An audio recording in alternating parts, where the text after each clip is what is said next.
Welcome back to Mortgage Markets and More. I'm your host, Peter D'Angelo from Rate. I hope you're doing well.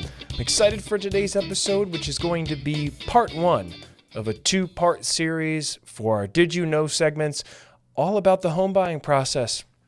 We're going to take a look at the home buying process from the moment you decide you'd like to buy a home all the way through up until after closing. We talk about the parts of the process a lot, and I want to start putting those pieces together for you so you can have a nice overview. We're going to do it across 2 episodes so we can get into detail, and then in the future, I'm going to do one abridged episode that hits the highlight reels for us so that you will have one resource to go to kind of review your whole home buying process and what you can expect for that experience. At the onset, this is going to be a great episode to share with anybody that you've talked to that's possibly interested in buying a home, or if they own a home and are interested in possibly selling. This is going to be a good refresher, going through all the steps of the process. So we're going to start off with the most important first step after you decide that you'd like to buy a home, and I talk about it on almost every episode. When we talk about mortgage rates, we talk about getting started in the process, get pre-approved. The first step, you're going to want to get your numbers in order, and that's where I come in. That's where a mortgage advisor comes in. You can reach out to one. You're going to start that process by completing an application. It's going to ask you for your information. Then at the end of that application process, that's where you're going to start to provide some documents. Last episode on Did You Know, we talked about pre-approval versus pre-qualification. Well, we're going to actually talk about this in the context of getting pre-approved, which is what you're going to really want to do so that, one, you know that everything's fully verified with your mortgage advisor so that you don't have any concerns about possible issues with your financing later. It will give sellers more confidence in selecting your offer, knowing that you've been pre-approved. And again, I like to just mention here at Rate, we actually do an approval process for our buyers. So it is even possible to get your mortgage fully approved, even a step further than that pre-approval. Now, in this process, you're going to provide some documents to verify the information on your application. Things like pay stubs, W-2s, possibly tax returns if you own property already. If you don't own other property, but you may have a requirement to provide your tax returns if you're self-employed, if you claim income on your Schedule C, or if you have businesses that you own that will also require possibly providing business tax returns. So these are the main documents, and we'll talk about this as if you're a first-time home buyer.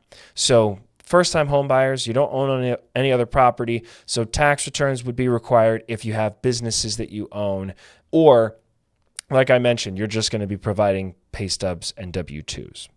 That's for the income side of the equation. What's our next qualification factor? Credit.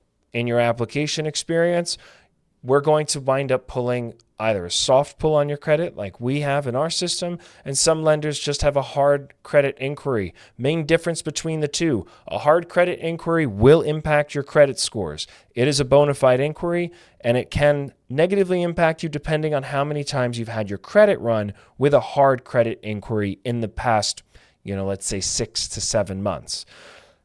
Soft credit inquiry doesn't have an impact on your credit score if you have credit monitoring through some consumer-facing platform. Maybe your bank has credit monitoring. A soft credit pull could still pop up on that credit monitoring, but that doesn't mean it's a hard pull. It's still a soft pull. It's just letting you know that your credit was at least soft checked. Then the next qualification aspect, assets. That's where we're going to ask you for bank statements. If you have a retirement account, we use that for reserves. That can help bolster your qualifications. And stocks, bonds, if you own any of these other types of assets, this is where we verify them. So you'll provide statements.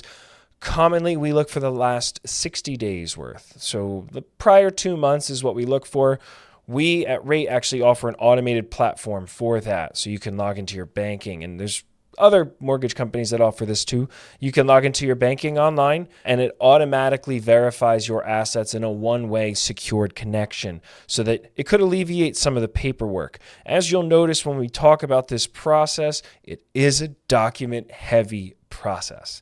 So any opportunity we have to mitigate that, you're going to want to take advantage. So the same thing applies for your income. I know we talked about the W-2s and pay stubs. We offer an automated platform. Some employers, depending on your payroll provider at your company, some employers are available to have an automated income verification. That provides a great benefit for you. If you can verify your assets and your income through automated means and automated platforms, so these are just a couple things that could be available to you when you're going through this pre-approval phase. So we've covered income, credit, assets. Now the other element is property. So we're going to have to take a look at what a proposed property would look like. When you complete your application, you're going to put a number on there of what price home. And if you're not sure, that's okay. The mortgage application process is just to start.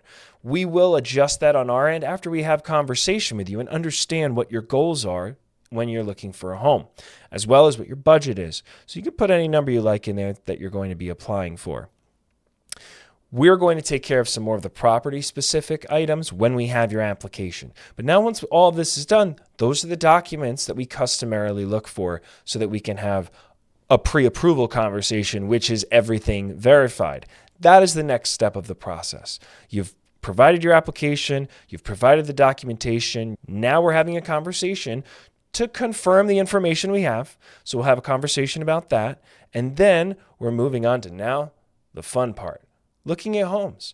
So in this pre-approval process, the next step that I like to take is do a case study. So the next thing that we're going to do is we're going to look at the market that you may be interested in purchasing, and we're going to take a look at what's available right now, what homes are commonly selling for, and then we're going to just kind of do a little case study and say, okay, well, if you're interested in purchasing in this town, we're going to take a look at a home that's around the price that we've identified here that works for your budget and what that looks like. And what I think is very helpful is that gets you to contextualize the numbers with the home. So you can see, oh, this is what the home looks like. If you go to the open house and you walk through it, you see the home, and then you also have the numbers to kind of connect with that. And then when you go into other homes, that gives you good reference point. So that's what we'll do in that part of the process. You have an understanding of your budget. You have an understanding of the numbers. We're going to go through the down payment amount, your closing costs, your prepaids, what the total out-of-pocket cost is going to be, things that you can expect to pay for prior to closing, and things you can expect to pay for at closing. All of that gets accomplished in this pre-approval process, and then you are fully pre-approved. Now we get to move on to the next phase. If you didn't have one already, now is the time where you're going to want to find a reliable local realtor. They are going to be your best possible opportunity for success in this market. They are going to help walk you through the process. They're going to get to understand what your needs are for the home, and they're going to do their due diligence to find the right opportunities for you. Their negotiation tactics, they're going to discuss with them what their insight is in the market. That's your opportunity to ask about what things are selling for. Maybe the town that you're interested in is not maybe the right one, and a local realtor is going to be able to guide you in the right direction for which is going to be the right place to shop for your needs at your budget. Once you have all that done, now you go into the house hunting phase. Your job with your mortgage advisor is not over, and that communication continues to happen, and it should be happening at a high level. As you're going out to see homes, rely on your mortgage advisor to understand those properties. You're going to see a home, or maybe you're scheduled to go to an open house. That's the perfect opportunity to loop in your mortgage advisor. And, you could reach out and be like, hey, Pete, we're going to see 123 Main Street this Saturday. We're thinking that if we really like it, numbers are going to be here. Could you let us know what that looked like? Absolutely. In a couple minutes, I can send you over a summary of what the down payment, closing cost, interest rate, monthly payment, everything would look like. So when you go in to see that home, you have a good idea of the numbers.